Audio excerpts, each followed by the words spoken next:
இருந்தேனோ அங்கு எங்கே இருந்தேன் என்பதை கண்டுபிடிக்க வேண்டியதாக இருக்கிறது. All right, we are in Revelation chapter 11. வெளிப்படுத்தல் 11ஆம் அதிகாரத்தில் நாம் studying the book of Revelation verse by verse. வெளிப்படுத்தின விசேஷத்தை வசனம் வசனமாக நாம் படித்து வருகிறோம். I don't have to go through the first chapter to the 10th chapter and give you the background once again today. முதலாம் அதிகாரம் முதல் 10ஆம் அதிகாரம் வரைக்குமாக திரும்பவுமாக உங்களுக்கு சொல்லி ஞாபகப்படுத்த வேண்டிய அவசியம் இல்லை என்று நினைக்கிறேன். I will not do that today. இன்றைக்கு அதை என்னால் செய்ய முடியவில்லை. Quite often I do that just so we have the right perspective. அடிக்கடியாக இப்படி நான் திரும்ப சொல்வது உண்டு. எதற்காக திரும்பமாக நாம் ஞாபகப்படுத்திக் கொள்ள வேண்டும் என்பதற்காக தான். ஆனால் இன்றைக்கு அதை நான் செய்ய முடியவில்லை. The most important aspect of teaching is repetition, is to say it again and again in such a way that we will get it. போதனையிலே காணப்படக்கூடிய மிக முக்கியமான அம்சம் உண்டு என்று சொன்னால் சொன்ன காரியத்தை திரும்ப சொல்லும் வேளையிலே அது மனதிலே ஆழமாக பதிகிறது. Let me nevertheless give a small background on the 11th chapter. ஆனாலும் 11ஆம் அதிகாரத்தை குறித்து ஒரு சிறிய பின்னணியை உங்களுக்கு நான் காட்டட்டும். We're going to study from the 13th verse to the 19th verse tonight. 13ஆம் வசனம் முதல் 19ஆம் வசனம் வரைக்குமாக சற்று நாம் படிக்க போகிறோம். We have studied already up to verse 12. 12ஆம் வசனம் வரைக்கும் ஏற்கனவே நாம் படித்து முடித்து விட்டோம். In chapter 11 starts with the mention about the temple. 11ஆம் அதிகாரத்தில் தானே தேவாலயத்திலே அது அங்கே துவங்குகிறது. And it mentions three things: the temple, the two witnesses. தேவாலயத்தை குறித்தும் இரண்டு சாட்சிகளை குறித்தும் அது அங்கே குறிப்பிடுகிறது. And the seventh trumpet, which we will study now today. இன்றைக்கு அது இன்னொரு காரியத்தையும் சொல்கிறது, ஏழாவது எக்காலம். அதைத்தான் இன்றைக்கு நாம் படிக்க போகிறோம். Now when it mentions the temple in the beginning, ஆரம்பத்திலே தேவாலயம் என்று அது குறிப்பிடும் வேளையிலே this is the description of the temple that is going to be built during the tribulation, when the Antichrist looks like the protector of Israel and rules. இஸ்ரவேலை பாதுகாப்பவனை போல வந்து இஸ்ரவேலை ஆளக்கூடிய அந்திகிறிஸ்து என்று ஒருவனை குறித்து சொல்லும் பொழுது அந்த நேரத்திலே காணப்படுகிற ஒரு தேவாலயம் இது. During the tribulation years, உபத்திரவ காலங்களிலே இருக்க போகிற ஒரு தேவாலயம் இது. One of the things that is said about the temple is that God said, measure the temple. இந்த தேவாலயத்தை குறித்து சொல்லப்பட்ட பல காரியங்களிலே ஒன்று, கர்த்தர் சொல்கிறார், இந்த தேவாலயத்தை அளந்து பார்.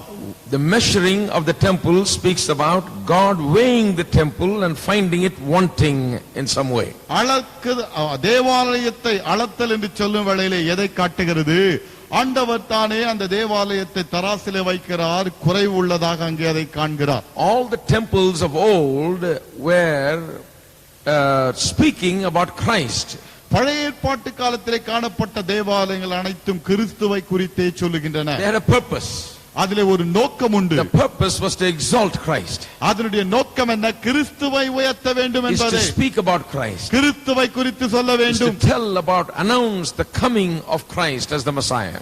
கிறிஸ்துவின் வருகை, கிறிஸ்து மேசியாவாக வருகிறார் என்பதை குறித்து சொல்ல வேண்டும் என்பதே. That is the purpose of the temple. தேவாலயத்தின் நோக்கம் அதுதான். But the temple that will be built during the tribulation, ஆனால் உபத்திரவ காலத்திலே கட்டப்பட போகிற அந்த தேவாலயம், it is built in defiance of God. தேவனை மறுதலிப்பதற்கென்றே அல்லது உதாசீனம் பண்ணுவதற்கென்றே கட்டப்படுகிற ஓர் ஆலயம். It is not built to exalt Christ. Kristu உயர்த்தும்படியாக கட்டப்படுவதல்ல. It is not built to speak about Christ. கிறிஸ்துவை குறித்து பேசுவதற்காக சொல்வதற்காகவும் கட்டப்படுவதல்ல. It was not symbolizing what Christ will do. கிறிஸ்து என்ன செய்வாரோ அதற்கு அடையாளமாக கட்டப்பட போவதும் அல்ல. It is in defiance of God himself. தேவனையே அலட்சியம் பண்ணும்படியாக கட்டப்பட போகிற ஓர் ஆலயம்.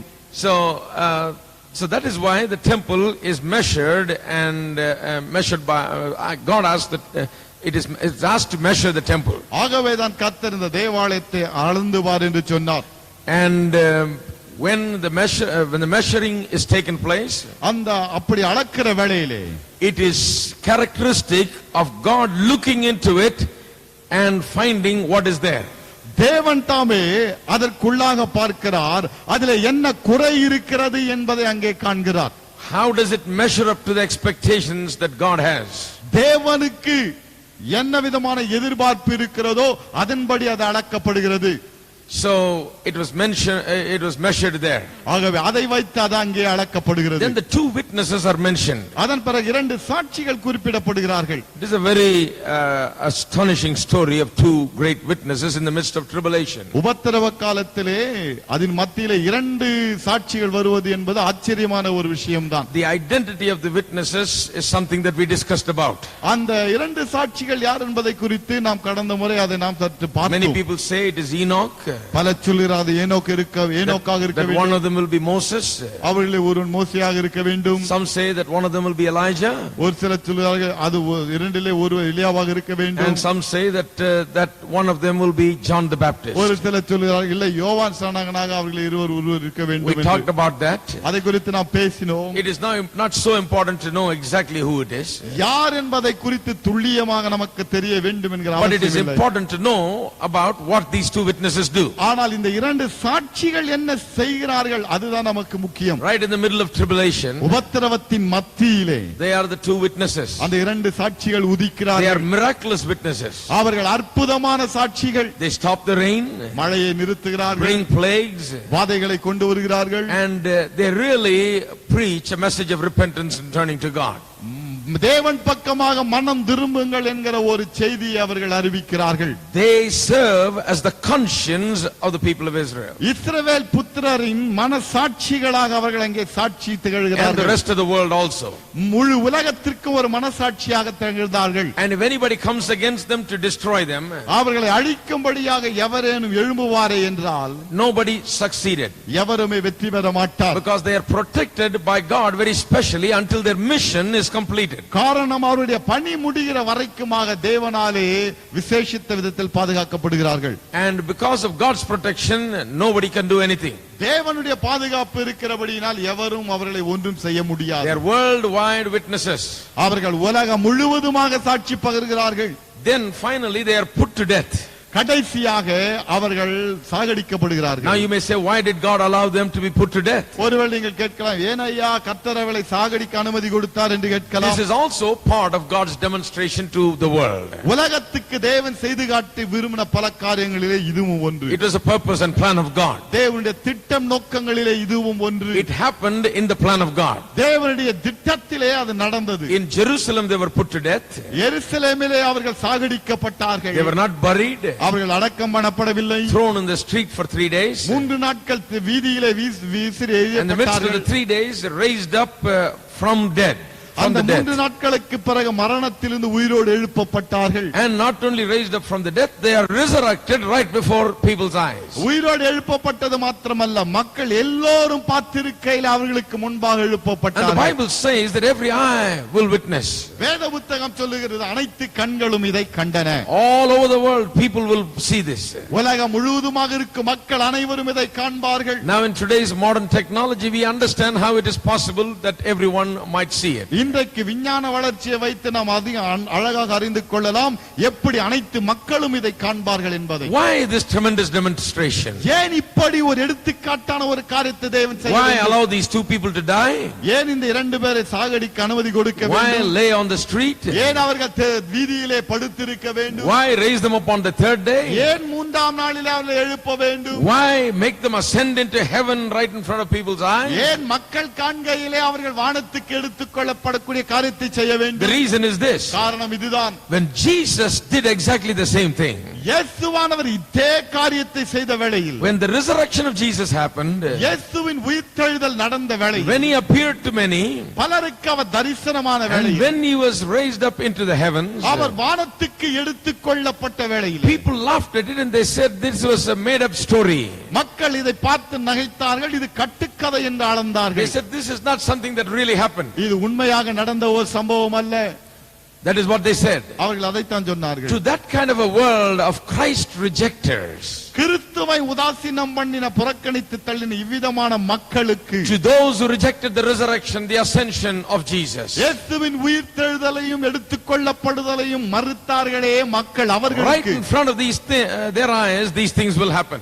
இவர்களுடைய கண்களுக்கு முன்பாகவே இந்த காரியங்கள் Now நடக்கின்றன. this is the background of the 11th chapter. 11ஆம் அதிகாரத்தின் பின்னணி இதுதான். So this happens in the tribulation period.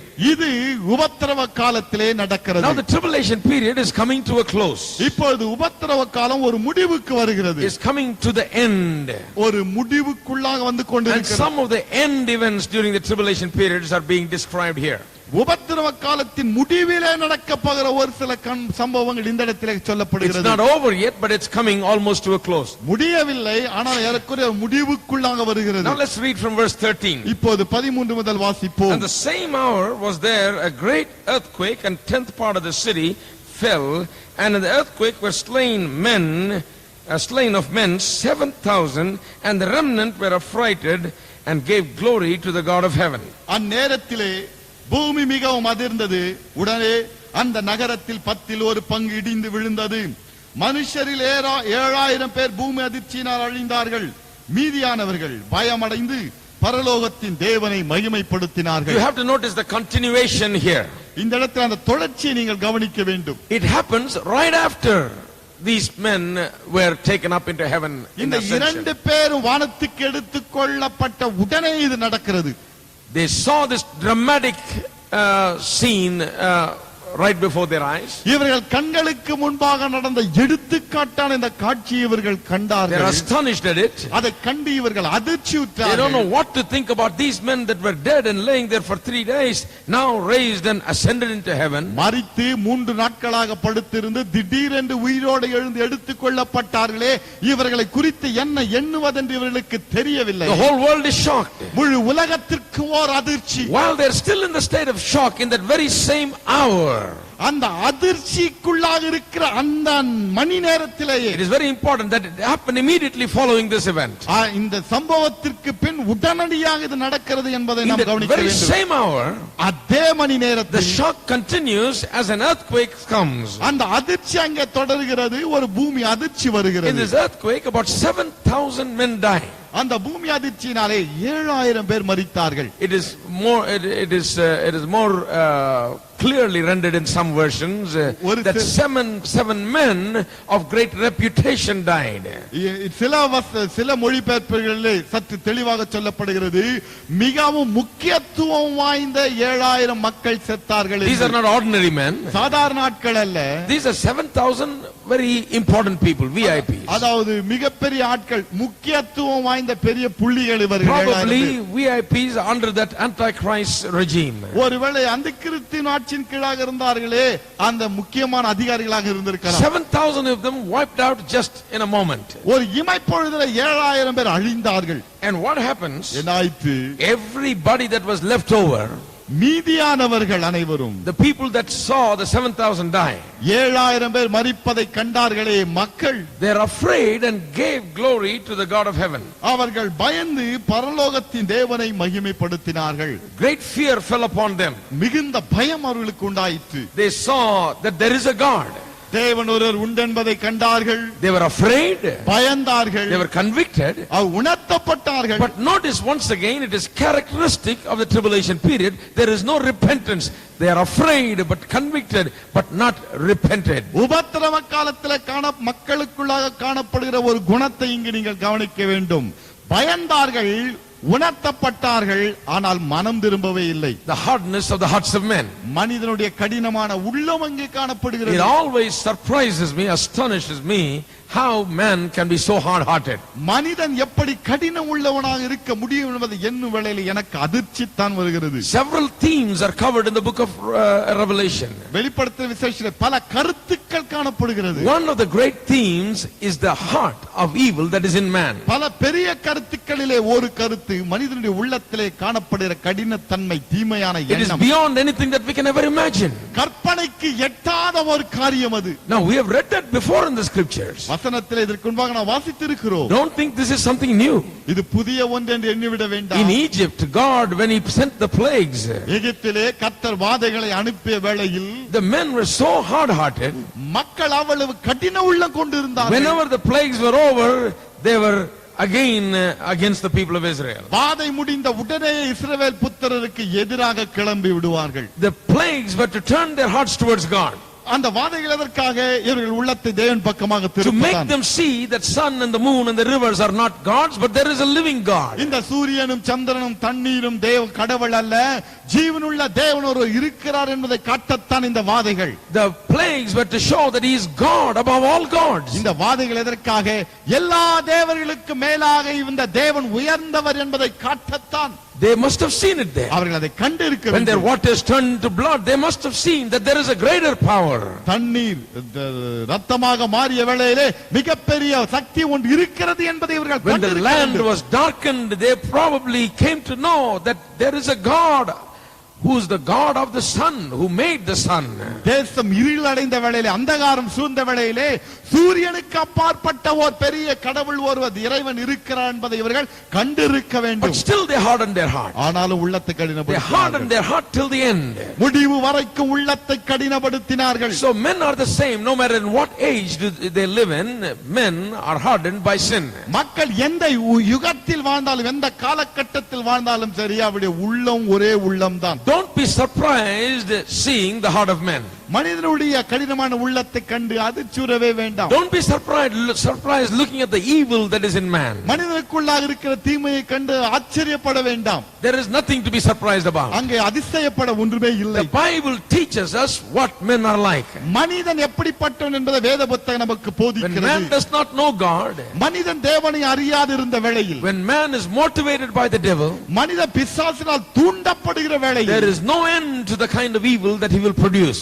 அவனால் உண்டு பண்ணுகிற தீமைகளுக்கு எல்லையே இல்லை. So they are afraid பயந்தார்கள். because they are human beings. காரணம் மனிதர்கள் அவர்கள். But they never repented. ஆனாலும் மனம் திரும்பவில்லை. That humility was not there. அந்த தாழ்மை உள்ளே Verse காணப்படவில்லை. 14. 14ஆம் The வசனம். second woe is past, and behold, the third woe cometh quickly. இரண்டாம் ஆபத்து கடந்து போயிற்று, இதோ மூன்றாம் ஆபத்து சீக்கிரமாய் The வருகிறது. seventh angel sounded, and there were great voices in heaven saying, the kingdoms of this world are become the kingdoms of our Lord and of his Christ, and he shall reign forever and ever. ஏழாம் தூதன் எக்காளம் ஊதினான். அப்பொழுது உலகத்தின் ராஜ்யங்கள் நம்முடைய கர்த்தருக்கும் அவருடைய கிறிஸ்துவுக்கும் உரிய ராஜ்யங்களாயின. அவர் சதா காலங்களில் ராஜ்யபாரம் பண்ணுவார் என்னும் கம்பீர சத்தங்கள் வானத்தில் உண்டாயின. When the seventh trumpet was sounded, ஏழாம் எக்காளம் ஊதப்பட்ட வேளையில் it was almost toward the end of the tribulation period. ஏறக்குறைய உபத்திரவ காலத்தின் முடிவிலே அது நடக்கிறது. The tribulation is going to end அந்த உபத்திரவம் முடிய போகிறது. with the personal return of the Lord Jesus Christ upon this earth. இயேசு கிறிஸ்து தானே தனிப்பட்ட முறையிலே பூமியிலே வந்து இறங்க The போகிறார். reign of Jesus Christ is going to begin. இயேசு கிறிஸ்துவின் அரசாட்சி அங்கே ஆரம்பிக்க போகிறது. These great voices in heaven after the seventh trumpet is announcing the fact of his personal return and his reigning on earth. ஏழாம் எக்காளம் ஊதப்பட்ட பிறகுதானே இந்த மிகப்பெரிய சத்தம் உண்டாகிறது. என்ன சத்தம்? அவர் வரப்போகிறார், பூமி அரசாள போகிறார் என்பதே அந்த The சத்தம். kingdoms of this world that rise up against God are going to be put down. தேவனுக்கு விரோதமாக எழும்பியதே இந்த பூமியின் ராஜ்யங்கள் அவைகள் அடக்கப்பட போகின்றன. All those who rejected Christ are going to be dealt with. கிறிஸ்துவை உதாசீனம் பண்ணினவர்கள், புறக்கணித்து தள்ளினவர்கள் தண்டிக்கப்பட And போகிறார்கள். Jesus Christ is going to reign forever and ever. இயேசு கிறிஸ்து என்றென்றுமாக அரசாள போகிறார். And this blowing of the seventh trumpet brings about what is called the seven bowls of God's wrath. ஏழாம் எக்காளம் Which we will study about. ஏழாம் எக்காளம் ஊதப்பட்ட வேளையிலே தேவனுடைய ஏழு கலச நியாய தீர்ப்பு என்பது அங்கே ஆரம்பிக்கிறது. Now you remember when the first seven seals were opened, ஏழு முத்திரைகள் உடைக்கப்பட்ட வேளையிலே உங்களுக்கு ஞாபகம் இருக்கும். each seal brought about a human a destruction that was done by human beings upon their own race. ஒவ்வொரு முத்திரை உடைக்கப்பட்ட வேளையிலே மனிதர்களாலே மனுக்குலத்தின் மீது கொண்டு வரப்பட்ட அழிவை நாம் It பார்த்தோம். is man destroying man with his technology. மனிதன் தன்னுடைய விஞ்ஞான முயற்சியாலே மனிதனை அழித்துக் கொள்வதை Man பார்க்கிறோம். warring, மனிதன் சண்டை போட்டுக் கொள்கிறான். man killing, மனிதனை கொல்லுகிறான். and it is man bringing destruction upon the earth. மனிதன் மனுக்குலத்தின் மீது அழிவை It கொண்டு is part வருகிறான். of God's judgment. God allows it. தேவனுடைய நியாய தீர்ப்பிலே அது ஒரு அம்சமாக இருந்தபடியாலே தேவன் அனுமதி அளித்து So விட்டார். the seven seals brought about man's activity in ஆகவே judgment. ஏழு முத்திரைகள் தானே மனிதன் கொண்டு வருகிற அந்த அழிவை குறித்து சொல்லுகின்றன. During the 7 trumpets, 7 எக்காளங்கள் the வேளையில் devil was allowed to go and do many things he was permitted. பிசாசுக்கு தானே செய்யும் பல காரியங்களை செய்யும்படியாக அனுமதி அளிக்கப்படுகிறது. Now the devil acts up இப்போது பிசாசு செயல்படுகிறார் during the 7 trumpets 7 எக்காளம் வேளையிலே and causes great havoc among human beings. மனும மக்கள் மத்தியிலே மிகுந்த நாசத்தை But உருவாக்குகிறார். the 7 bowls of judgment, ஆனால் 7 கலச நியாய which will bring தீர்ப்புகள், an end to the tribulation, உபத்திரவத்திற்கு ஒரு முடிவை கொண்டு வரக்கூடிய நியாய தீர்ப்புகள், it will be God himself acting in judgment directly. நியாய தீர்ப்பிலே தேவன் நேரடியாக கொடுக்கும் ஓர் நியாய தீர்ப்பு ஆரம்பிக்கிறது அங்கே. It is not man bringing the judgment and God just watching அதான் மனிதன் நியாய தீர்ப்பை கொண்டு வருகிறான், தேவன் அதை கவனித்துக் கொண்டிருக்கிறார் and என்பதால் permitting. அனுமதி அளிக்கிறார் என்றும் அல்ல. It is not just the devil acting up and God permitting. பிசாசு செயல்படுகிறான், ஆண்டவர் அதற்கு அனுமதி கொடுக்கிறார் என்பதும் அல்ல. This is God himself acting. தேவனே செயலில் குதிக்கிறார். God's wrath itself is poured out. தேவனுடைய கோபாக்கினையே நேரடியாக கொட்டப்படுகிறது. And we see in verse 16, 16ஆம் வசனத்தில் அதை and the 24 elders which sat before God on their seat fell upon their faces and worshipped God. அப்பொழுது தேவனுக்கு முன்பாக தங்கள் சிங்காசனங்கள் மேல் உட்கார்ந்திருந்த 24 முப்பர்களும் முகங்குப்புற கீழே விழுந்தார்கள். Saying, we give thee thanks, O Lord God Almighty, which art and was and art to come, because thou hast taken to thee thy great power and hast reigned. இருக்கிறவரும் இருந்தவரும் வருகிறவருமாகிய சர்வ வல்லமையுள்ள கர்த்தராகிய தேவனே, உம்மை ஸ்தோத்தரிக்கிறோம். தேவரீர் உமது மகா வல்லமையை கொண்டு ராஜ்யபாரம் பண்ணுகிறீர். So that when the 7th trumpet is blown, 7வது எக்காளம் ஊதப்பட்ட வேளையில் there is great jubilation. மிகுந்த மகிழ்ச்சி அங்கே You காணப்படுகிறது. remember when the 7th seal was opened, 7வது முத்திரை உடைக்கப்பட்ட வேளையில உங்களுக்கு ஞாபகம் in இருக்கும். 8th chapter we saw that there was a great silence. நாம் என்ன பார்த்தோம்? 8ஆம் அதிகாரத்தில் பார்த்தோம், மிகப்பெரிய ஒரு நிசப்தம் உண்டாயிற்று. Why? ஏன்? There was a lot of great havoc coming. மிகப்பெரிய அழிவு பின்னாலே வருகிறது. Terrible things are going to happen. பயங்கரமான காரியங்கள் நடக்க போகிறது. It was the hush before the storm. எப்படி புயலுக்கு முன்னே வரும் ஓர் அமைதியை There was போல a silence before the 7th seal was opened. 7ஆம் முத்திரை உடைக்கப்படும் முன்பாக ஒரு அமைதி அங்கே Now as the நிலவுகிறது. 7th trumpet is blown, இப்போது 7வது எக்காளம் ஊதப்படுகிறது. there is jubilation, அங்கே மிகப்பெரிய குதூகலம், there is praise, அங்கே துதி, giving thanks. தேவனுக்கு ஸ்தோத்திரங்கள் God ஏறெடுக்கிறார்கள். is being acknowledged and recognized and exalted and praised. தேவன் உயர்த்தப்படுகிறார், துதிக்கப்படுகிறார், அங்கீகரிக்கப்படுகிறார், ஏற்றுக்கொள்ளப்படுகிறார். Why is this jubilation? ஏன் இந்த குதூகலம்? When God is getting ready to pour out his wrath, why is this great jubilation? தேவன் தம்முடைய கோபாக்கினியை கொட்ட எத்தனிக்கும் வேளையிலே ஏன் இந்த மிகப்பெரிய குதூகலம் What அனுகூலத்துக்கு? is the reason for the jubilation in heaven? பரலோகத்திலே இவ்வளவு பெரிய குதூகல மக்கள் மத்தியிலே காணப்பட்டதை ஏன்? The 24 elders are worshiping God, 24 முப்பர்கள் கர்த்தரை ஆராதிக்கிறார்கள். saying and giving praise to God. தேவனுக்கு துதியையும் ஸ்தோத்திரத்தையும் They ஏறெடுக்கிறார்கள். seem to be happy that this thing is happening and finally God is going to act. இந்த காரியம் நடக்கிறதே கடைசியிலே கர்த்தர் செயலில் குதித்து விட்டாரே என்று மகிழ்கிறார்கள். You know why? ஏன் தெரியுமா? You know why the joy? ஏன் இந்த மகிழ்ச்சி தெரியுமா? Because finally God is going to put an end to evil. காரணம் தீமைக்கு ஆண்டவர் கடைசியிலே ஒரு முடிவை வைக்க போகிறார். All of mankind is wondering today, why evil?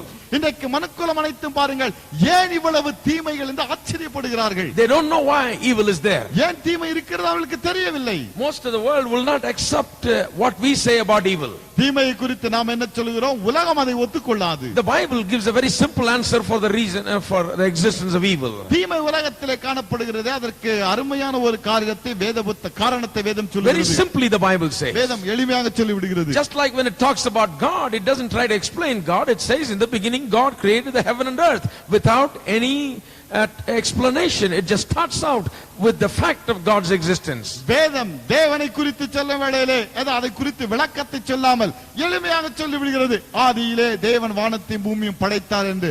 அப்படி சொல்லும் வேளையிலே தேவன் இருக்கிறார் என்பதை அது சொல்லி விடுகிறது. Bible doesn't try to explain the existence of God. தேவன் இருக்கிறார் என்பதை வேத புத்தகம் விளக்கி காட்ட விரும்பவில்லை. It doesn't feel obligated to. அப்படி செய்ய கடமைப்பட்டும் இருக்கவில்லை வேத In the புத்தகம். same way, the Bible is very plain about evil. அதே வேளை தீமை குறித்து வேதம் தெளிவாக சொல்லுகிறது. The Bible says that there is an evil one.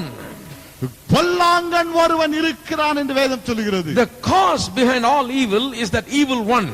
இந்த பொல்லாங்கு அனைத்திற்கும் காரணமாக இருப்பவன் இந்த பொல்லாங்கன். When the Lord taught us to pray the Lord's Prayer, கர்த்தருடைய ஜெபத்தை கர்த்தர் நமக்கு போதித்த வேளையிலே, it is deliver us from the evil one. இந்த தீமையினின்று பொல்லாங்கனிடத்திலிருந்து எங்களை விலக்கி காத்துக் கொள்ளும் என்பது ஒரு வார்த்தை. It is a protection from Satan, அது பிசாசினிடத்திலிருந்து ஒரு பாதுகாப்பு. from all his works, அவனுடைய அனைத்து from all his செயல்களிலிருந்து, attacks. அவனுடைய பல தாக்குதல்களில் You இருந்து. cannot overcome evil if you don't know how to overcome the evil one. பொல்லாங்கனை எவ்வாறு மேற்கொள்வது என்று உங்களுக்கு தெரியாவிட்டால் பொல்லாங்கை உங்களால் மேற்கொள்ள முடியாது. You cannot look at different evils that are going on in the world and deal with it individually. உலகத்திலே பலவிதமான பொல்லாங்குகள் தீமைகள் காணப்படுகிறது. அதை தனித்தனியாக பார்த்து தனித்தனியாக சமாளிக்கலாம் என்று சொல்ல முடியாது. If you overcome one evil, the other evil gets you. ஒன்றை சமாளித்து விட்டால் அடுத்தது பிடிக்கிறது. The evil comes from the evil one. இந்த பொல்லாங்கு பொல்லாங்கினிடத்திலிருந்து வருகிறது. That is the Bible teaching. வேதம் அதைத்தான் It போதிக்கிறது. is there because the devil is there. பிசாசு இருக்கிறபடினால் தான் அதுவும் இருக்கிறது. It is there because the devil is not put away yet. பிசாசு இன்னும் ஒழிக்கப்படாதபடினால இதுவும் ஒழியவில்லை. According to God's plan and purposes, தேவனுடைய திட்டம் நோக்கங்களின்படி there will come a day when the devil will be bound. பிசாசு கட்டப்படும் ஒரு நாள் வருகிறது. He will be bound for 1,000 years, the Bible says. வேத புத்தகம் சொல்கிறது 1000 வருடங்களுக்கு அவன் கட்டப்பட்டிருப்பான். During the time that he is bound, when Jesus reigns on this earth, அவன் இயேசுவானவர் 1000 வருஷம் அரசாளும் வேளையிலே அவன் அங்கே கட்டப்பட்டிருப்பான். and because he is bound, the earth will have tremendous peace. அவன் கட்டப்பட்டிருக்கிறபடினாலே பூமியிலே மிகுந்த சமாதானம். If you read the various narrations in the scriptures about the 1,000-year reign, ஆண்டவருடைய 1000 வருஷ அரசாட்சி குறித்து வேத புத்தகம் சொல்கிறது. அதை நீங்கள் வாசித்து பார்ப்பீர்கள் என்றால் it says nobody will die young. எவருமே வாலிப பருவத்திலே மரிக்க மாட்டார் என்று A சொல்கிறது. man who is 100 years old will be considered like a young man. 100 வயதானவனும் வாலிபன் என்று கருதப்படுவான். Why?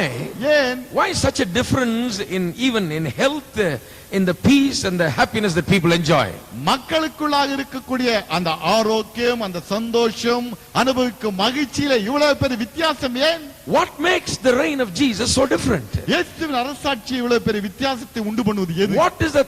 Why is the 1,000-year reign so different and so blessed? ஏன் இந்த 1000 வருட அரசாட்சி மிகவும் வித்தியாசமானதும் ஆசீர்வாதம் உள்ளதுமாக It இருக்கிறது? is because the devil is not allowed to work. காரணம் பிசாசுக்கு செயல்பட அனுமதி இல்லை. I'll tell you, my friend, if the devil doesn't work, you'll have a lot of peace. நான் உங்களுக்கு சொல்லுவேன், பிசாசு மாத்திரம் கிரியை செய்யாமல் இருந்தால் ஏராளமான சமாதானம் இருக்கும். There is a devil பிசாசு ஒருவன் that இருக்கிறான். is at work. அவன் கிரியை செய்கிறான். And according to God's purposes and plans, தேவனுடைய திட்டங்கள் நோக்கங்களின்படி he is not bound like the way he will be bound during the 1,000 years. 1000 வருட அரசாட்சியிலே கட்டப்பட்டு இருப்பானே அதை போல இப்பொழுது அவன் கட்டப்பட்டு இருக்கவில்லை. Right now, இப்பொழுது we still have a way to defeat the devil. பிசாசை தோற்கடிக்க இன்னும் ஒரு வழி இருக்கிறது. While the devil is at work, பிசாசு வேலை செய்து கொண்டிருக்க வேளை we do not have to be afraid of the work of the devil. பிசாசின் கிரியைகளை கண்டு நாம் பயப்பட வேண்டிய அவசியம் இல்லை. We are now given authority in the name of Jesus. இப்போது இயேசுவின் நாமத்தில் நமக்கு ஒரு அதிகாரம். The Bible says the demons tremble at the name of Jesus. வேத புத்தகம் சொல்லுகிறது இயேசுவின் நாமத்தை கேட்க வேளையிலே பிசாசு நடுங்குகிறான். The Bible says that we can cast out devils in the name of Jesus. வேத புத்தகம் சொல்லுகிறது இயேசுவின் நாமத்திலே பிசாசை நம்மால் துரத்த முடியும். Even today the believers have authority over the devil. இன்றைக்கு கூட பாருங்கள், விசுவாசிகளுக்கு பிசாசின் மீது ஒரு அதிகாரம் The இருக்கிறது. believers should live a lot better life of peace and happiness and rest than the others. மற்றவர்களை காட்டிலும் விசுவாசியாகப்பட்டவர் ஏராளமான சந்தோஷம், சமாதான, மகிழ்ச்சியோடு வாழ முடியும். In all aspects of their life they must enjoy a certain fullness and satisfaction and so on. வாழ்க்கையின் எல்லா அம்சங்களிலும் ஒரு சந்தோஷம், ஒரு சமாதானம், ஒரு மன நிம்மதி, ஒரு மகிழ்ச்சி அனுபவிக்க முடியும். Why? ஏன்? It is not a 1,000-year reign yet. 1000 வருட அரசாட்சி என்று அல்ல. But the believer has authority. விசுவாசிக்கு அதிகாரம் இருக்கிறபடினால் The believer can put down the devil. விசுவாசி பிசாசை கீழே தள்ள The முடியும். believer can have authority in the name of Jesus. இயேசுவின் நாமத்திலே விசுவாசி அதிகாரத்தோடு வாழ முடியும். The believer can put the devil under his feet. விசுவாசி பிசாசை பாதத்தின் கீழாக கொண்டு வர முடியும். The believer can defeat the devil with the word of God. தேவனுடைய வார்த்தை கொண்டு விசுவாசி பிசாசை மேற்கொள்ள முடியும். Jesus gave the biggest example of that. அதை குறித்து இயேசுவான மிக பெரிய ஒரு உதாரணத்தை காட்டி When இருக்கிறார். Jesus Jesus was tempted in the wilderness, வனாந்தரத்தில் இயேசு சோதிக்கப்பட்ட வேளையில் the devil said, பிசாசு சொன்னான், make these stones into bread. இந்த கற்களை அப்பங்களாக மாற்றும். Now, for a man who has fasted 40 days, 40 நாட்களாக உபவாசம் இருந்த மனிதனுக்கு, I read a book one time about fasting 40 days. 40 நாள் உபவாசம் இருப்பதை குறித்து ஒரு புத்தகத்தை நான் வாசித்தேன். I'm not really interested in fasting 40 days. 40 நாள் உபவாசம் எடுப்பது நமக்கு அவ்வளவு ஆசை கிடையாது. You know, some people think it's a great challenge and they want to do it. நினைக்கிறாங்க இப்படி செய்தா ரொம்ப பெரிய சவாலா அது இருக்குமே. It's a sign of great spirituality. மிகப்பெரிய ஆவிக்குரிய உயர்ந்த நிலையை அது காட்டுகிறது என்று I don't really think so. நான் அப்படி நினைக்கல. So I'm not going to attempt that. அதனால நான் அது முயற்சி செய்ய போதும் இல்ல. But ஆனால் I read a book about 40 days fasting. 40 நாள் உபவாசத்தை குறித்து ஒரு புத்தகத்தை வாசித்தேன். They say after 40 days it's almost impossible to continue. 40 நாளுக்கு பிறகு ஒரு நாள் கூட இருப்பது கடினம் என்று அவர்கள் In சொல்லுகிறார்கள். fact, some people tried, it seems, saying, well, Jesus fasted 40 days, I'll fast 50 days, ஒரு சில முயற்சி எடுத்து பார்த்தால் இயேசுநாதர் 40 நாளா, நான் 50 நாள் இருக்கிறேன் பாரு. And some of them died, it seems. ஒரு சில செத்தே போனாங்க. And it is harder to break the fast than to actually keep the fast. உபவாசம் இருப்பதை காட்டிலும் உபவாசம் முடித்த பிறகு சகஜமான வாழ்க்கைக்கு வருவது என்பதுதான் மிக கடினம். And after 40 days you feel that terrible hunger, you want to eat. 40 நாளுக்கு பிறகு சாப்பிட வேண்டும் என்கிற ஒரு கோர பசி வரும். Your body cannot take it any longer. சரீரத்தினால் தாங்க முடியாது. And God has not intended for the body to be like that. சரீரம் இப்படி இருக்க வேண்டும் என்று ஆண்டவர் படைக்கவில்லையே. And God did not intend it that way. ஆண்டவர் இப்படி நோக்கம் கொள்ளவும் இல்லை. So the body is very hungry. ஆகவே சரீரத்துக்கு மிகுந்த பசி வருகிறது. And the man, anything in sight he will eat. மனிதனுக்கு எது கிடைத்தாலும் சரி உடனே சாப்பிட்டு விடுவான். And because he eats anything in sight, he is liable to hurt himself, his body, terribly. கிடைத்ததை சாப்பிடுகிறபடினாலே இந்த மனிதன் தன்னுடைய சரீரத்தை பாதிப்பதற்கான ஏது உண்டு. I have even known of people that have fasted 20 days or something like that and ended up in hospital trying to recuperate. 20 நாள் உபவாசம் இருந்து விட்டு திரும்பமாக சகஜமான வாழ்க்கைக்கு திரும்புவதற்காக முயற்சி எடுத்த ஒரு சிலர் மருத்துவமனையில் சேர்க்கப்பட்டதை எனக்கு தெரியும். They were trying to catch up on the eating for 20 days in one day. 20 நாள் சாப்பிடவில்லையே, அதை ஒரே நாளிலே கட்டிவிடலாம் என்று பார்த்தார்கள். It's a tremendous temptation for man. மனுஷனுக்கு மிகப்பெரிய ஒரு சோதனை இது. And the devil says, பிசாசு சொல்லுகிறான், make these stones into bread. இந்த கல்லை அப்பமாக மாற்றும். And what a terrible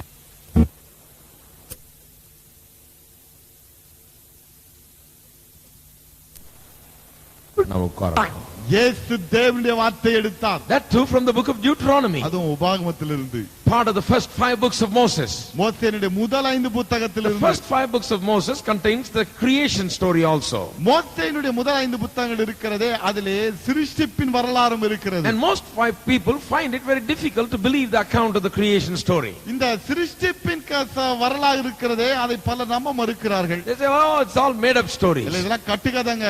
Those days they didn't have schools. அந்நாட்கள்ல ஸ்கூல் இல்ல. And kids asked how did all these things come about? பிள்ளைகளா இதெல்லாம் எப்படி வந்துச்சுன்னு சொல்லி கேட்டாங்க. So some old man gave a story saying in the beginning God created the heaven and earth, and he said let there be light, and there was light, and this was just an old man's story, it was just recorded. அதனால ஒரு பாட்டி கதை சொன்னாங்க. ஆதியிலே இந்த மாதிரி ஒரு வெளிச்சம் ஆண்டவர் உண்டாக்க கடவுள்னு சொன்னா வெளிச்சம் உண்டாயிட்டு சூரியன் உண்டாக்க கடவுள்னு சொல்லிட்டு பாட்டி கதைங்க இதெல்லாம். தாத்தா கதை. This is what they believe. இதை தான் நம்பி விட்டார்கள். But Jesus didn't think it's an old man's story. ஆனால் இயேசுவானது தாத்தா கதையா கருதவில்லை. He took a portion of Moses' writing. மோசே எழுதினாரே, அதிலே ஒரு பகுதி எடுத்தார். From Deuteronomy. உபாகமத்திலிருந்து. The writings of Moses that tell us about the creation. சிருஷ்டிப்புகளை குறித்து சொல்லுகிற மோசேயின் எழுத்துக்கள், அதிலிருந்து ஒன்றை எடுக்கிறார். Jesus இயேசு seems to have believed that very portion. அந்த பகுதியை விசுவாசித்ததாகத்தான் And காணப்படுகிறது. he said it to the devil. அவர் பிசாசினிடத்திலே சொன்னார். He said, man shall not live by bread alone, but by every word that proceeds out of the mouth of God. மனிதன் அப்பத்தினாலே மாத்திரமல்ல, தேவனுடைய வாயிலிருந்து புறப்படுகிற ஒவ்வொரு வார்த்தையினாலும் பிழைப்பான். When the devil said it, பிசாசு இதை சொன்ன வேளையில், when Jesus said it, மன்னிக்கவும், இயேசு இதை சொன்ன வேளையில், the devil didn't challenge it. பிசாசு சவால் விடவில்லை. The devil didn't say what the seminarians are saying today. இன்றைக்கு வேதாகம கல்லூரி வல்லுநர்கள் சொல்கிறாரே, அதை இயேசு சொல்லவில்லை. பிசாசு சொல்லல. பிசாசு சொல்லவில்லை. The devil didn't say, well, don't you know the books of Moses are not very authentic? இந்த மோசேயினுடைய புத்தகங்கள் நம்பத்தகுந்த புத்தகங்கள் இல்லையே என்று சொல்லி பிசாசு சொல்லவில்லை. He didn't say, don't you know it's an old man's story? இது ஒரு தாத்தா கதை என்று சொல்லும் அவன் சொல்லவில்லை. The devil didn't say, don't give me the old man's story. I'm not afraid of any old man's story. இந்த தாத்தா கதையை என்கிட்ட சொல்ல வேணாம், தாத்தா கதையை கண்டு நான் அஞ்சி மாட்டேன் என்று பிசாசு சொல்லவில்லை. No. இல்லை. The devil also seems to believe that. பிசாசும் நம்பியதாகத்தான் தெரிகிறது. Jesus believed it. இயேசு விசுவாசித்தார். Jesus believed what was written in the book of Deuteronomy. உபாகமத்தில் என்ன எழுதப்பட்டிருக்கிறதோ அதை இயேசு The விசுவாசித்தார். devil also believed it. பிசாசும் விசுவாசித்தான். Only the people in the seminaries don't believe it today. ஆனா வேத கல்லூரியில இருக்கிறார்களே அவர்கள் தான் நம்ப மாட்டாங்க. They have doctor of theology degree. இனி பாருங்க டாக்டர் ஆஃப் தியாலஜி அவர்களுக்கு. Say they don't believe that. ஆனால் அதே நம்ப But I மாட்டாங்க. want to say Jesus believed it. ஆனால் நான் சொல்ல இயேசுவே விசுவாசித்தார். The devil believed it. பிசாசு விசுவாசித்தான். I tell you, if we believe just half of what the devil believes, we will be great Christians. நான் உங்களுக்கு சொல்கிறேன், பிசாசு விசுவாசிக்கிறதுல நாம பாதி விசுவாசித்தா போதும் மிகப்பெரிய கிறிஸ்தவர்களா The இருப்போம். devil believed the book of Deuteronomy. உபாகம புத்தகத்தை பிசாசு நம்பினான். The devil never talked back to Jesus. பிசாசு இயேசுவிடத்துல திருப்பி பேசவே இல்லை. Devil went away. போய்விட்டான். Never came back with the same story. அதே கதையை வைத்து திரும்ப அவன் Now வரவில்லை. he takes him to the top of the temple. இப்பொழுது தேவாலயத்தின் உப்பரைக்கு எடுத்து And செல்கிறான். there he says, now you jump from here, all the people will see and praise you, and they'll know that that you are Messiah. என்ன சொல்கிறான்? கீழே குதியும், குதித்தால் மக்கள் எல்லோரும் நீதான் மேசே என்று நம்புவார்கள். Now Jesus also thwarted that temptation by quoting from Deuteronomy, from the same chapter. அதே உபாகமும் அதே அதிகாரத்திலிருந்து மேற்கோளாக காட்டி இயேசுவானவர் இந்த சோதனையை மேற்கொள்கிறார். From the 8th chapter of Deuteronomy. உபாகமம் 8ஆம் அதிகாரத்திலிருந்து Again Jesus quotes the word. இயேசுவானவர் திரும்பமாக வார்த்தை Again சொல்கிறார். the devil never challenged it. திரும்பமாக பாருங்கள், பிசாசு சவால் விடவில்லை. Third time he says, fall down and worship me, I'll give you the kingdoms of this world. மூன்றாவது முறை என்ன சொல்ல? காலிலே விழுந்து பணிந்து கொண்டால் எல்லாவற்றையும் கொடுக்கிறேன் என்று சொல்கிறார். Again Jesus quoted from the exact same chapter in Deuteronomy. உபாகமம் அதே 8ஆம் அதிகாரத்திலிருந்து தான் இயேசுவானவர் திரும்பவுமாக மேற்கோளாக காட்டுகிறார். Jesus seemed to have read the Old Testament pretty thoroughly. இயேசுவானவர் பழைய ஏற்பாட்டை நன்கு வாசித்ததாகத்தான் தெரிகிறது. He was not standing there scratching his head before the devil. பிசாசுக்கு முன்பாக நின்று தலை சொரிந்து கொண்டிருக்கவில்லை. He knew the Old Testament. பழைய ஏற்பாடு அவருக்கு He தெரியும். believed the Old Testament. பழைய ஏற்பாட்டை நம்பினார். Books like Deuteronomy, which we find sometimes boring and in great detail. சில சமயத்திலே ரொம்ப விளக்கமாக காணப்படுகிறது, போர் அடிக்கிறது என்று சொல்கிறோமே, அந்த புத்தகத்தை இயேசு நன்கு அறிந்திருந்தார். That book was enough to drive the devil. அந்த பிசாசை விரட்டுவதற்கு அந்த புத்தகம் போதும். Jesus succeeded in defeating the devil. பிசாசை தோற்கடிப்பதிலே இயேசு வெற்றி கண்டார். It is an example for us. நமக்கு ஒரு முன்மாதிரி. Example for what? எதற்கு முன்மாதிரி? Example to show us that we can defeat the devil by the word of God. தேவனுடைய வார்த்தையால் நாமும் பிசாசை தோற்கடிக்க முடியும் என்பதற்கு ஒரு உதாரணம். But ஆனால் evil still exists in the world. உலகத்திலே பொல்லாங்கு இன்னும் காணப்படத்தான் Just செய்கிறது. because Christians are having victory doesn't mean the world is good. கிறிஸ்தவர்களுக்கு வெற்றி கிடைக்கிறது என்பதனாலே உலகம் நல்ல உலகமாக மாறிவிட்டது என்று அல்ல. No. இல்லை. We are the salt of this earth. நாம் இந்த பூமிக்கு உப்பா இருக்கிறோம். We are only a small portion. நாம் சின்ன அம்சம் தான் அதிலே. And we are the salt. நாமே அந்த உப்பு. We are the victorious ones. வெற்றி பெற்றவர்கள் நாமே. I don't know if all the Christians are the victorious salt like ones. எல்லாரும் இந்த உப்பை போல வெற்றி பெற்றவர்களாக இருக்கிறார்கள் சொல்லி எனக்கு தெரியவில்லை. சிலர் உப்பும் இல்ல சப்பும் இல்ல சப்புன்னு இருக்கிறாங்க. They don't have any victory, some people. ஒரு சிலருக்கு இந்த வெற்றியே இல்லை. They have religion மதம் but இருக்கிறது, no victory. வெற்றி இல்லை. Now just because Christians have victory doesn't mean the world is good. கிறிஸ்தவர்களுக்கு வெற்றி கிடைத்து விட்டது என்பதனாலே உலகத்திலே தீமை இல்லை என்று அர்த்தமாகி விடாது. Why? ஏன்? Because the devil is still working in the world. பிசாசு இன்னும் உலகத்தில் கிரியை செய்கிறான். Still the world is a bad world. இன்னும் இந்த உலகம் கெட்ட உலகம் Because தான். the devil is the prince of this world. காரணம் பிசாசு இந்த உலகத்தின் அதிபதி. We have to protect ourselves from that evil one. அந்த பொல்லாங்கின் கரத்திலிருந்து நம்மை நாம் பாதுகாத்துக் We கொள்ள have to வேண்டும். stand by faith. விசுவாசத்திலே நிற்க We have to வேண்டும். keep the word of God. வசனத்தை காத்துக்கொள்ள Use வேண்டும். the word of God like the sword against the devil. பிசாசை எதிர்த்து நிற்க வேண்டிய வசனத்தை பட்டயமாக உபயோகிக்க One வேண்டும். day நாள் ஒன்று the வருகிறது. devil will himself be bound. பிசாசே கட்டப்படுவான். And then அதன் பிறகு victorious life will be more easy. வெற்றி வாழ்க்கை என்பது மிக சுலபமானதாக மாறிவிடும். Why? ஏன்? Because the devil is bound. பிசாசு கட்டப்பட்டு Then விட்டான். the devil will be thrown in the lake of fire where he will be completely annihilated. அதன் பிறகு பிசாசு அக்கினி கடலிலே எரியப்படுவான், முற்றிலுமாக ஒழிக்கப்படுவான். Then there won't be any problem. அதன் பிறகு பிரச்சனை இல்ல. Then we can live happily. அது பிறகு சந்தோஷமா வாழலாம். The Bible is given to us today. இன்றைக்கு நமக்கு வேதம் One of the கொடுக்கப்பட்டிருக்கிறது. main purposes is that so that we can use it as the sword of the Spirit against the devil. கொடுக்கப்பட்ட பல காரணங்களிலே ஒன்று பிசாசை எதிர்த்து நிற்கும் வேளையிலே பட்டயமாக உபயோகிக்கத்தான். Now somebody said to me, ஒரு என்ன பார்த்து சொன்னா, well, Bible, I don't read it very much, brother. I don't understand most of it. பாருங்க பைபிள் நான் ரொம்ப படிக்கிறது கிடையாது, ஏன்னா ரொம்ப எனக்கு புரியுறது When I கிடையாது. go to heaven, I'll understand all of it. பரலோகத்துக்கு போனா எல்லாம் எனக்கு புரிஞ்சிடும். I said, brother, when you go to heaven, you won't need the Bible. நான் சொன்னேன், சகோதரனே, பரலோகத்துக்கு போன பிறகு பைபிள் தேவையில்லையே. You know, Bible is for here. வேத புத்தகம் இங்க இருக்கும் The Bible is to give you victory here. இங்கே உனக்கு வெற்றியை The கொடுக்கவே Bible is to வேதம். give you peace here. இங்கே சமாதானத்தை கொடுக்கவே வெற்றி. Sure, you'll know everything in heaven. பரலோகத்துல எல்லாம் தெரியும், உண்மைதான். But you know, this is where you need to know the truth. ஆனா இதிலே தான் நீங்கள் சத்தியத்தை அறிந்து கொள்ள In வேண்டும். the world, the truth sets you free. உலகத்திலே சத்தியம் உங்களை You'll விடுதலையாக்குகிறது. know the truth and the truth will set you free. சத்தியத்தை அறிவீர்கள், சத்தியம் உங்களை விடுதலையாக்கும். Thank God for the word of God. தேவனுடைய வார்த்தைக்காக கர்த்தருக்கு The ஸ்தோத்திரம். word of God is wonderful. தேவனுடைய வார்த்தை அற்புதமானது. If you have the word, வசனம் இருக்கவே என்றால், if you read the word, வசனத்தை வாசிப்பீர்களே if you என்றால், believe the word, வசனத்தை if விசுவாசிப்பீர்களே you're full of என்றால், the word, வசனத்தால் நிறைந்திருப்பீர்களே then you can என்றால் have victory. வெற்றி பெற முடியும். But that day, ஆனால் அந்த the நாளிலே devil will be bound. பிசாசு For கட்டப்படுவான். 1,000 years, he'll be put away inactive. 1000 வருடங்களுக்கு செயல் இழந்தவனாக இருப்பான். That is why there is great jubilation. அதனால் தான் மிகப்பெரிய மகிழ்ச்சி. In heaven, the saints are rejoicing. பரலோகத்திலே பரிசுத்தர்கள் களி கூறுகிறார்கள். Why? Yes. Because they know what the devil is like. பிசாசு எப்படிப்பட்டவன் என்று அவர்களுக்கு தெரியும். They are rejoicing because the devil is going to be bound. பிசாசு கட்டப்பட போகிறவனாலே களி கூறுகிறார்கள். Now let's read a little further. மேலும் வாசிப்போம். Verse 18. 18 And the nations were angry, and thy wrath is come, and the time of the dead, that they should be judged, and that thou shouldst give reward unto thy servants, the prophets, and to the saints, them that fear thy name, small and great, and shouldst destroy them which destroy the earth. ஜாதிகள் கோபித்தார்கள், அப்பொழுது உம்முடைய கோபம் மூண்டது. மரித்தோர் நியாயந்தீர்ப்பு படைக்கிறதற்கும் தீர்க்கதரிசிகளாகி உம்முடைய ஊழியக்காரருக்கும் பரிசுத்தவான்களுக்கும் உமது நாமத்தின் மேல் பயபக்தியாயிருந்த சிறியோர் பெரியோருக்கும் பலனளிக்கிறதற்கும் பூமியை கெடுத்தவர்களை கெடுக்கிறதற்கும் காலம் வந்தது என்று சொல்லி தேவனை தொழுது கொண்டார்கள். Here is more explanation for the jubilation in heaven.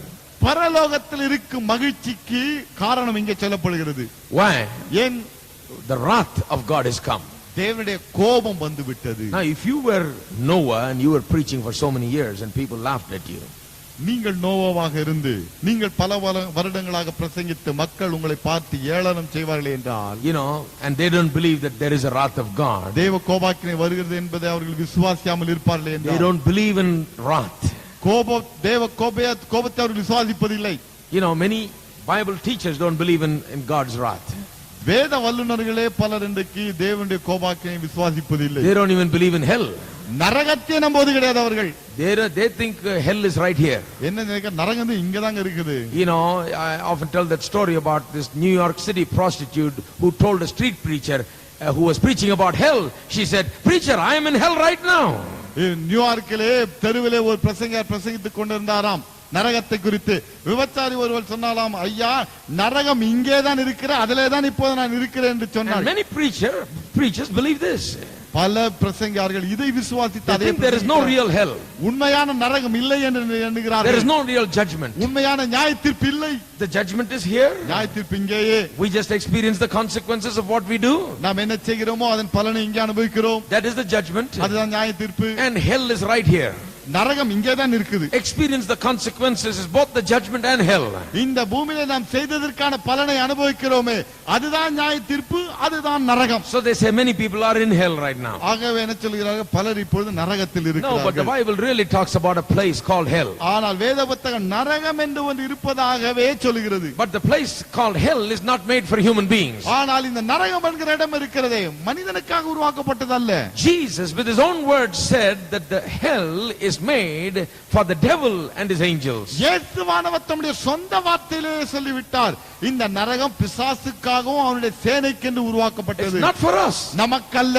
Nevertheless, some people will end up there. ஆனாலும் ஒரு சிலர் அங்கே போய் சேருவார்கள். It is the truth of God's word. அது தேவனுடைய வார்த்தையில் சொல்லப்படும் Now this சத்தியம். is what they're rejoicing about. இதை குறித்து தான் இவர்கள் They are not மகிழ்கிறார்கள். rejoicing that people are going to hell. மக்கள் நரகத்துக்கு போகிறபடினாலே இவர்கள் மகிழவில்லை. They are rejoicing because finally people are going to be faced with God's wrath. மக்கள் கடைசியிலே தேவனுடைய கோபத்தை சந்திக்க போகிறார்களே, அதை குறித்து The மகிழ்கிறார்கள். rejectors will face God's wrath. உதாசீனம் பண்ணினவர்கள் தேவனுடைய கோபத்தை The சந்திக்கிறார்கள். mockers will stand before God. பரியாசம் பண்ணினவர்கள் பரிசுத்திற்கு முன்பாக The நிற்பார்கள். judgment of God is coming தேவனுடைய நியாய தீர்ப்பு வருகிறது. and they will stand before God. அவர்கள் தேவனுக்கு முன்பாக நிற்பார்கள். The Bible says in Revelation chapter 20 வெளிப்படுத்தல் 20 வேதம் சொல்கிறது about the great white throne judgment. பெரிய வெள்ளை சிங்காசன நியாய தீர்ப்பை It குறித்து says even the sea will give up the dead என்ன சொல்லப்பட்டிருக்கிறது? சமுத்திரம் தன்னில் உள்ளவர்களை ஒப்பு கொடுத்தது. and God will raise the wicked dead. மரித்த பொல்லாங்கானவர்களை தேவன் They will உயிர்ப்பித்தார். all stand before this great white throne எல்லோரும் இந்த பெரிய வெள்ளை சிங்காசனத்துக்கு முன்பாக நின்றார்கள். and he is going to judge them by their works. அவருடைய கிரியையை அடிப்படையாக கொண்டு அவர் அவர்களை நியாயந்தீர்க்க போகிறார். Now why is God going to judge them by their works? ஏன் கிரியைகளை வைத்தாண்டவர் நியாயந்தீர்க்க போகிறார்? Because these people depend on their works. காரணம் இந்த ஆட்கள் கிரியையை நம்பினார்கள். When they stand before God, தேவனுக்கு முன்பாக they will நிற்கும்போது stand there saying, well, he can't throw me in hell because I'm such a nice person. என்ன சொல்வார்கள்? ஆண்டவர் நரகத்துல போட முடியாது, நான் ரொம்ப நல்லவனாச்சே. Doesn't he know what all I've done?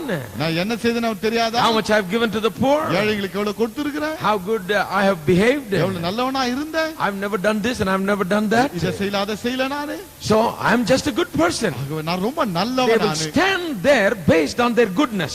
தங்களுடைய நற்கிரியையை சார்ந்து அங்கே How நிற்பார்கள். do I know? எனக்கு எப்படி தெரியும்? Look at the people today. இன்னைக்கு மக்களை பாருங்க, How will they talk? என்ன They'll பேசுகிறார்கள்? always talk about their own goodness.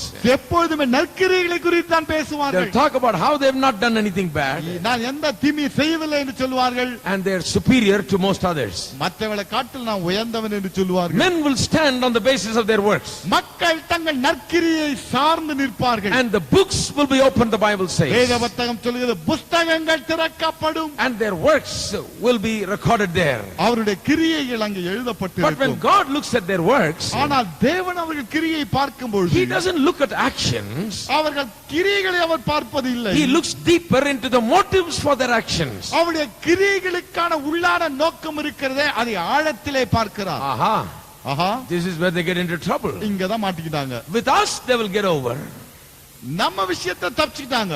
Because we just look at the action. காரணம் நம்ம வெளியே தான் பார்க்கிறோம். We just say he's done good deeds. அவன் நல்லதை செய்திருக்கிறான்னு சொல்லி நாம சொல்றோம். But when they stand before God, ஆனா தேவனுக்கு முன்பாக நிற்கும்போது there is one whose eyes pierce into the very soul and heart, and the mind and the heart, and God will know the intents and the thoughts of the heart of man. ஒருவர் இருக்கிறார், அவருடைய கண்கள் தானே அவர்களுடைய உள்ளத்தின் ஆழத்தில் பார்க்கிறது. அவருடைய நோக்கங்கள் என்ன, எண்ணங்கள் என்ன, சிந்தைகள் என்ன, அனைத்தையும் அவர் நன்கு அறிவார். So works does not mean just works on the outside. It means motives and intentions with which the work was done. கிரியை என்று சொல்லும் வேளையிலே வெளிப்படையாக செய்யப்பட்ட கிரியைகள் மாத்திரமல்ல, எந்த நோக்கத்தோடு, எந்த எண்ணத்தோடு, எந்த சிந்தையோடு செய்யப்பட்டது என்பதே முக்கியம். And most of the people at that day will be wicked ones அந்நாட்களில் இருக்க பெரும்பாலான மக்கள் துன்மார்க்கராக இருப்பார்கள். before that judgment. அந்த தீர்ப்புக்கு முன்பாக And it will be a நிற்கிறார்கள். terrible day for them. அவர்களுக்கு அது பயங்கரமான நாள். As they find themselves one after the other, none will qualify before the Almighty God. ஒருவருக்கு பின் ஒருவராக ஒருவருமே தேவனுக்கு முன்பாக தகுதி உள்ளவர்களாக காணப்படவில்லையே என்பதை கண்டு Some of அதிர்வார்கள். the great and mighty men of the world will stand. உலகத்திலே காணப்பட்ட மிகப்பெரிய மனிதர்களும் அங்கே நிற்பார்கள். Some of the most decent people will stand. மிக கண்ணியமான ஆட்களும் அங்கே நிற்பார்கள். In the world, nobody knew their heart. உலகத்திலே அவர்கள் உள்ளத்தை எவரும் But in அறியார். the judgment of God, God will look into their heart. ஆனால் தேவனுடைய நியாயத்தீர்ப்பிலே தேவன் அவர்கள் உள்ளத்தை ஆராய்வார். He will prove to them that they are unworthy. அவர்கள் தகுதி அற்றவர்கள் என்பதை He நிரூபிப்பார். will prove and show them the intents of their heart, உள்ளத்தின் நோக்கங்களை அவர் அலசி அவர்களுக்கு காட்டுவார். the evil that is in them. உள்ளத்தில் காணப்படுகிற தீமையை காட்டுவார். And the books will be closed. புத்தகங்கள் மூடப்படும், Another book will be opened. இன்னொரு புத்தகம் திறக்கப்படும். The book now will be the book of life. அந்த புத்தகம் ஜீவ புத்தகம். And there God will look for their name. அங்கே தேவன் அவருடைய பெயர் இருக்கிறதா என்று And பார்ப்பார். if their name is not written in the book of life, புத்தகத்திலே ஜீவ புத்தகத்தில் அவர்கள் பெயர் எழுதப்படாமல் இருக்குமே they are என்றால் cast into the lake of fire. அக்கினி கடலிலே It தள்ளப்படுவார்கள். is so important that your name is written in the book of life. உங்கள் பெயர்கள் ஜீவ புத்தகத்தில் எழுதப்பட்டிருக்க வேண்டும் என்பது முக்கியம். Jesus said to his disciples, இயேசு சீஷர்களை பார்த்து சொன்னார், don't just be happy that the devils are fleeing when you pray. நீங்கள் ஜெபிக்கும் வேளையிலே பிசாசு ஓடுகிறது என்பதை குறித்து மகிழ வேண்டாம். Be glad that your names are written in the book of life. உங்கள் பெயர்கள் ஜீவ புத்தகத்தில் எழுதப்பட்டிருக்கிறது, அதை குறித்து மகிழுங்கள். Which is more important? அதுதான் ரொம்ப முக்கியம். This is more important. இது ரொம்ப முக்கியம். When you stand before God, nothing else will matter. தேவனுக்கு முன்பாக நிற்க வேளையிலே வேறு எதுவுமே முக்கியமானது அல்ல. Even how many devils we cast out doesn't matter. எத்தனை பிசாசுகளை துரத்தணும் அதுவும் முக்கியம் Here அல்ல. it matters. அது Here it matters. இங்கே அது முக்கியம். Cast out the devils. பிசாசை துரத்துங்கள். But when you stand before God, ஆண்டவருக்கு முன்பாக நிற்கும்போது only one thing will matter. ஒன்றே ஒன்றுதான் Is your முக்கியம். name written in the book of உங்கள் life? பெயர் ஜீவ புத்தகத்தில் இருக்கிறதா? How do you get your name written in the book of life? எப்படி உங்கள் பெயர் ஜீவ புத்தகத்தில் எழுதப்பட Not முடியும்? by your works, உங்கள் கிரியைகளினாலே அல்ல, but by faith in Christ. கிறிஸ்துவின் மீது வைக்கும் By the grace விசுவாசத்தின் and மூலம். mercy of God. தேவனுடைய கிருபை இரக்கத்தின் மூலமாக மாத்திரமே. So heaven is rejoicing and jubilant because the judgment is coming, God's wrath is coming. தேவனுடைய கோபாக்கினையும் நியாயத்தீர்ப்பும் இறங்குகிறபடினால் பரலோகம் அங்கே களி கூறுகிறது. On the one hand, there is going to be judgment and wrath. ஒரு பக்கத்தில் பார்த்தால் நியாயத்தீர்ப்பு கோபாக்கினை, On the other hand, there's going to be rewards for the saints. இன்னொரு பக்கத்தில் பார்த்தால் பரிசுத்தவான்களுக்கு பலன்கள். The Old Testament saints that will be risen from the dead at that time. பழைய ஏற்பாட்டு பரிசுத்தவான்கள் தானே அந்நாட்களில் உயிரோடு எழுந்திருப்பார்கள். And they will stand before God. தேவனுக்கு முன்பாக நிற்பார்கள். New Testament saints have already entered into eternity and into the heavens itself and have received their rewards. புதிய ஏற்பாட்டு பரிசுத்தவான்கள் தானே ஏற்கனவே உயிர்த்தெழுந்து கிறிஸ்துவோடு கூட அங்கே இருக்கிறார்கள். அவர்களும் பலனை பெற்றுக் கொள்வார்கள். They have already got their rewards. ஏற்கனவே பலனை பெற்றுக் கொண்டு They are விட்டார்கள். already in heaven. ஏற்கனவே பரலோகத்தில் The Old இருக்கிறார்கள். Testament saints that will be raised at that time, பழைய ஏற்பாட்டு பரிசுத்தவான்கள் நாட்களை உயிரோடு they will எழுப்பப்படுவார்கள். receive their rewards. அவர்கள் தங்கள் பலனை பெறுவார்கள். But the enemies of God, the rejectors of Christ, will ஆனால் receive their destruction also. கிறிஸ்துவின் சத்துருக்கள், கிறிஸ்துவை புறக்கணித்தவர்களும் கூட அந்த இடத்திலே அழிவை அடைவார்கள். And those in heaven are rejoicing பரலோகத்தில் இருக்கிறவர்களோ மகிழ்வார்கள். because the saints are getting their reward. காரணம் பரிசுத்தவான்கள் பலனை அடைகிறார்களே. And the devil and his company is going to get what is coming to them. பிசாசும் அவனுடைய சேனைகளும் நாசத்தை அடைய போகிறார்கள். Verse 19. 19வது And the temple of God was opened in heaven, and there was seen in his temple the ark of this testament. There were lightnings, voices, thunderings, and earthquake, and great hail. அப்பொழுது பரலோகத்தில் தேவனுடைய ஆலயம் திறக்கப்பட்டது. அவருடைய ஆலயத்திலே அவருடைய உடன்படிக்கையின் பெட்டி காணப்பட்டது. அப்பொழுது மின்னல்களும் சத்தங்களும் இடி முழக்கங்களும் பூமி அதிர்ச்சியும் பெருங்கல் மழையும் உண்டாயின. Actually, this temple belongs in the next chapter. உண்மையிலே சொல்ல போனால் இந்த தேவாலயம் அடுத்த அதிகாரத்திலே வர வேண்டும். It's just mentioned here. இங்கே சொல்லப்பட்டிருக்கிறது. Let me say one thing and then close. ஒரு காரியத்தை சொல்லி முடிக்கட்டும். In the midst of the tribulation and the great wrath of God being poured out, தேவனுடைய கோபாக்கினை கொட்டப்படுகிற அந்த உபத்திரவத்தின் நடு மையத்திலே, right in the middle of all the wrath and anger of God, தேவனுடைய கோபாக்கினை ஆக்கினை அனைத்து கொட்டப்படுகிற நடுவிலே, there, if you look in heaven, அங்கே பரலோகத்திலே பார்த்தால் there is the ark of the covenant in heaven. பரலோகத்திலே உடன்படிக்கையின் பெட்டி காணப்படுகிறது. What is the ark speaking about? உடன்படிக்கை பெட்டி எதை குறித்து சொல்கிறது? It speaks about God's covenant with his people. தன்னுடைய மக்களோடு தேவன் செய்து கொண்ட உடன்படிக்கை. While God's wrath is poured out, தேவனுடைய கோபாக்கினை கொட்டப்படும் வேளையிலே the people will be assured of their covenant that is intact with God. தேவனோடு செய்து கொண்ட உடன்படிக்கை உறுதியாக இருக்கிறது என்பதிலே மக்களுக்கு ஒரு நம்பிக்கை பிறக்கிறது. What is there in the ark of the covenant? உடன்படிக்கை பெட்டியில் என்ன இருந்தது? The tablet of stone with 10 commandments. 10 கற்பனைகள் அடங்கிய கற்பலகைகள் இருந்தன. The manna, a portion of manna. மன்னா வைக்கப்பட்டிருந்தது. And Aaron's rod that budded.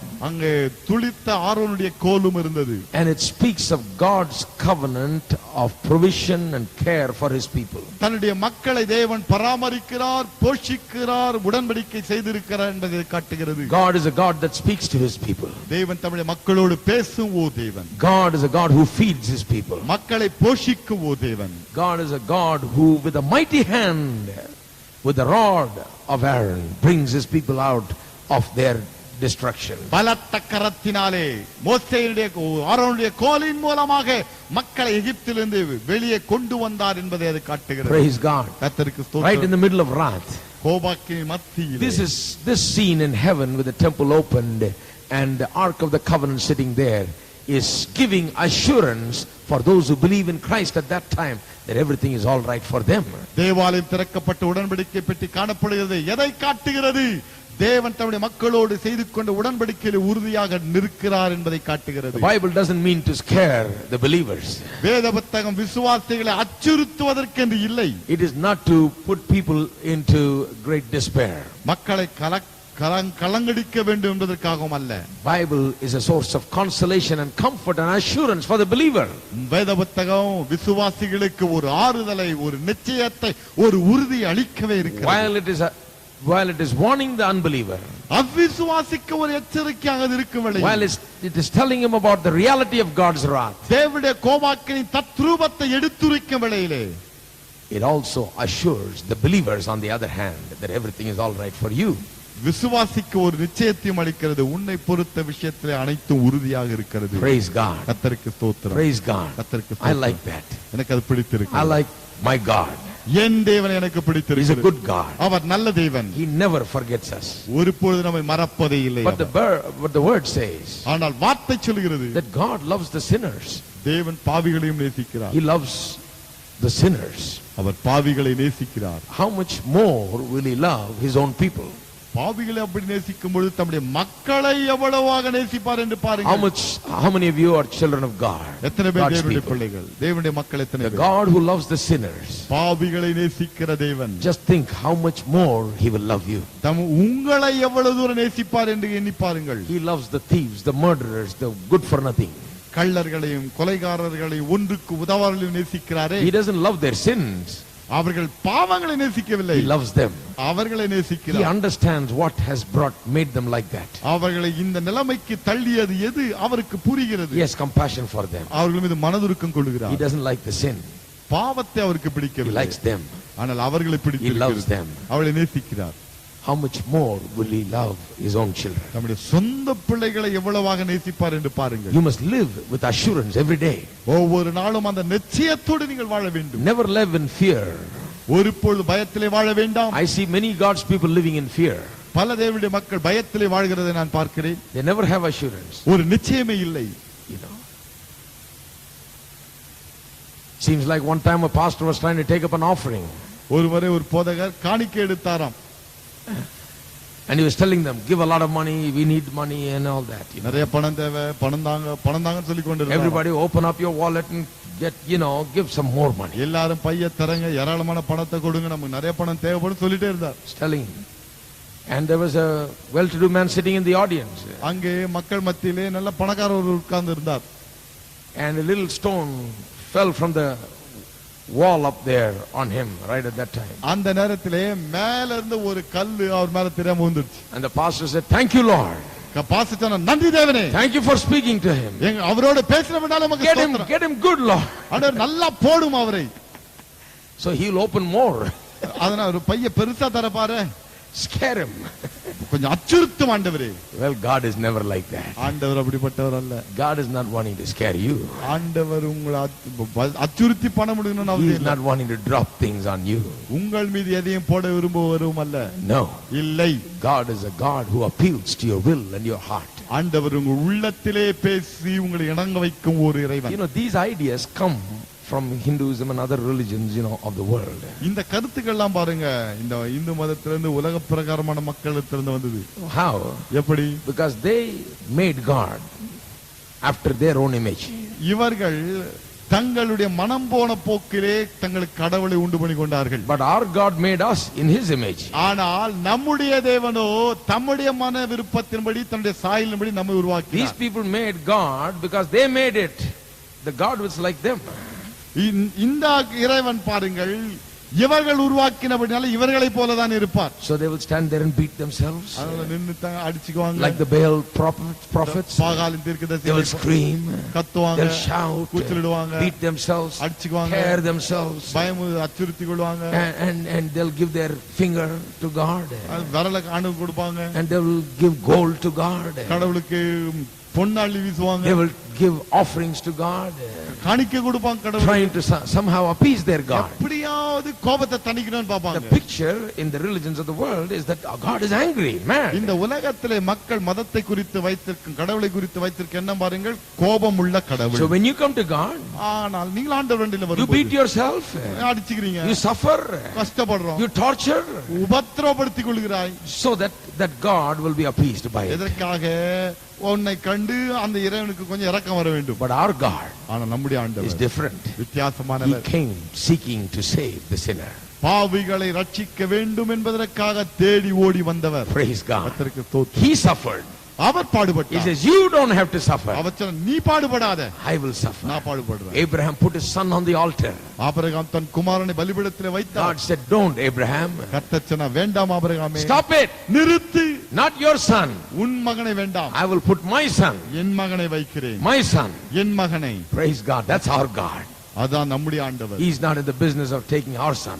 நம்முடைய பிள்ளைகளை பறிக்கிற வேலையிலே அவர் ஈடுபடவில்லை. He's not in the business of taking what is ours. நம்முடைய அதை எடுத்துக்கொள்ளுகிற வேலையிலே அவர் இல்லை. He's in the business of giving to us. நமக்கு கொடுக்கிறதிலே ஈடுபட்டு இருக்கிறார். Praise God. கர்த்தருக்கு He's a God ஸ்தோத்திரம். who loves us. நம்மை நேசிக்கும் Let's ஆண்டவர். stand up together எழுந்து நிற்போம். and praise the Lord கர்த்தரை துதியுங்கள் with a thankful heart. உள்ள நன்றியால் What a நிறைந்து. privilege to know this God. இந்த தேவனை அறிந்து கொள்வது எவ்வளவு பெரிய ஸ்லாக்கியம் What a பாருங்கள். great privilege. எவ்வளவு பெரிய What a ஸ்லாக்கியம். wonderful God. எவ்வளவு அற்புதமான தேவன். Praise God. Let's lift up our hands and praise God. கரங்களை உயர்த்தி கர்த்தரை துதிப்போம். Thank you, hallelujah. Jesus. நன்றி இயேசுவே. Oh, thank you. Hallelujah. Thank you for your love, your துதிக்கிறோம். mercy, loving இரக்கத்துக்காக kindness we praise. மனதுருக்கத்துக்காக ஸ்தோத்திரம். Thank you, Jesus. நன்றி இயேசுவே, நன்றி. Praise you, Jesus. துதிக்கிறோம் இயேசுவே. Thank you, Father. நன்றி பிதாவே. Thank you, Lord. நன்றி தேவனே. Thank you, Lord. நன்றி Thank you. கர்த்தாவே. நன்றி நன்றி நன்றி நன்றி கர்த்தாவே. Praise you, Jesus. Hallelujah. I hope that every one of you have that assurance of knowing the Lord. கர்த்தரை அறிந்திருக்கிறீர்கள் என்கிற நிச்சயம் ஒவ்வொருவருக்கும் இருக்கிறது என்று நான் நினைக்கிறேன். And every day live with an assurance of Oh. God's protection, peace, and hand upon your life. தேவனுடைய பாதுகாப்பு, பராமரிப்பு, சமாதானம், அவருடைய கரம் உங்கள் மீது இருக்கிறது என்கிற நிச்சயத்தோடு அனுதினமும் வாழுங்கள். When